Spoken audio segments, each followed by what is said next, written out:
Hi guys, welcome again to our YouTube channel. Today we'll be cooking a famous donut filled with leche flan, or also known as New York donut.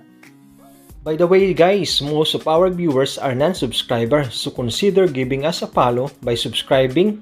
It's free and it will help us continue to grow our YouTube channel. Thank you very much. Now here are our ingredients. Let's start with our bread flour, whole fresh milk, yeast, eggs, butter, granulated sugar, and salt. Let's prepare our yeast with our lukewarm whole milk and set it for 10 minutes to rise. While waiting, let's prepare our dry ingredients.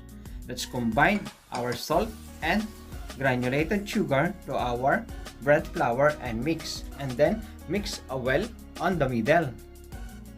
After 10 minutes that our yeast is ready, let's pour into our dry ingredients together with our eggs and start mixing it before kneading.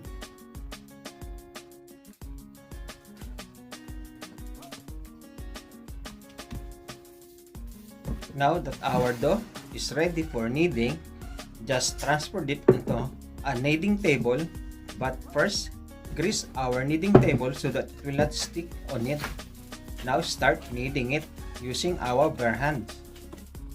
Gradually add our butter on our dough until a dough consistency like this is achieved, and put it back to our mixing bowl and grease it so that it will not stick on our bowl while waiting to double in size or rise for an hour, or depending on the room temperature that we're going to set aside our dough. Just cover it with cling film or damp cloth to keep the moisture on our dough while rising so that it will keep our finished product moist.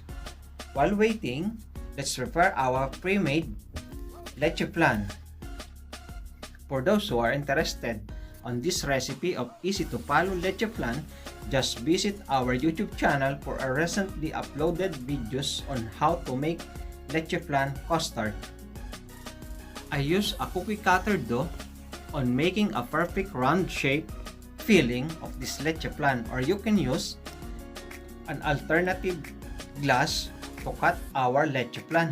Now, let's separate those scrap leche flan ready for our custard caramel filling as a base of our leche flan. Let's flip over our leche flan to have a vibrant look on our donut. Now start our custard caramel filling. Using double cream added to our scrap leche flan, just whisk it or use an electric mixer to mix our custard. At this point in time, when we reach at this consistency, it is now ready. We may set it aside again, and may we go on our donut dough. Now it's ready. Let's start kneading it again on a kneading table.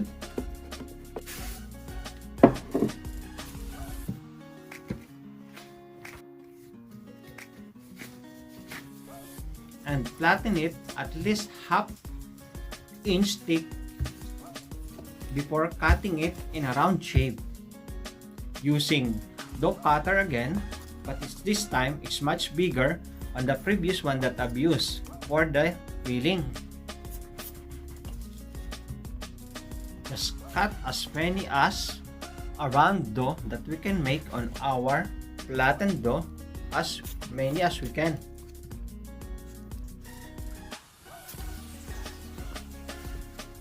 And start separating it with the scrap one.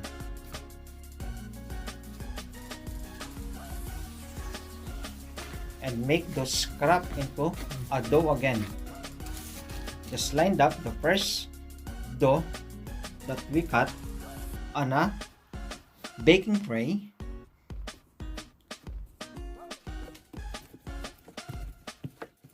Just do the same process on the remaining dough.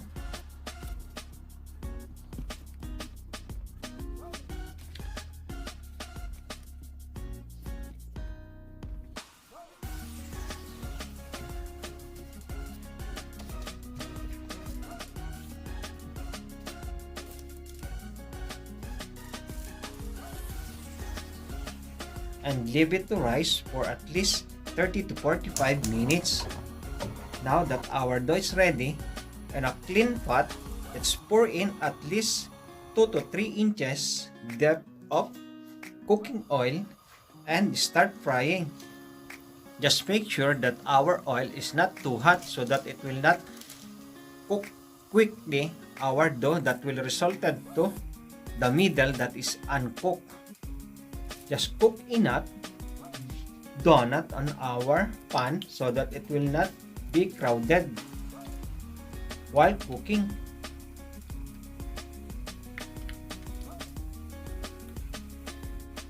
Just flip it over until cooked and set aside.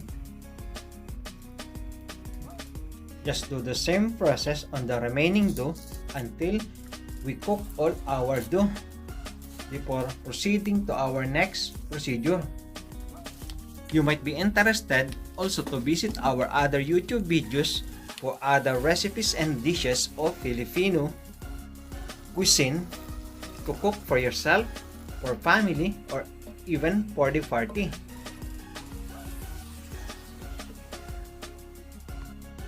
Now that our dough are all ready cooked, here are our finished donut.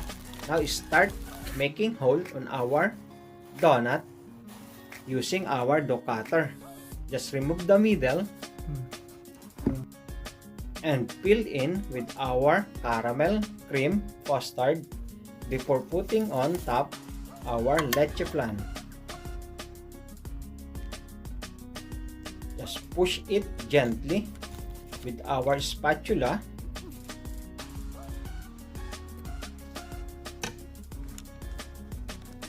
Just do the same process on the remaining dough until our leche flan are all finished, and sprinkled with our powdered sugar.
Now here are our Leche Flan Doughnut filled with leche flan that was recently gone viral on New York.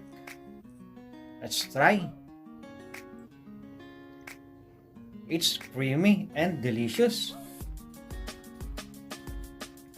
For sure your family, especially your kids, will love this recipe.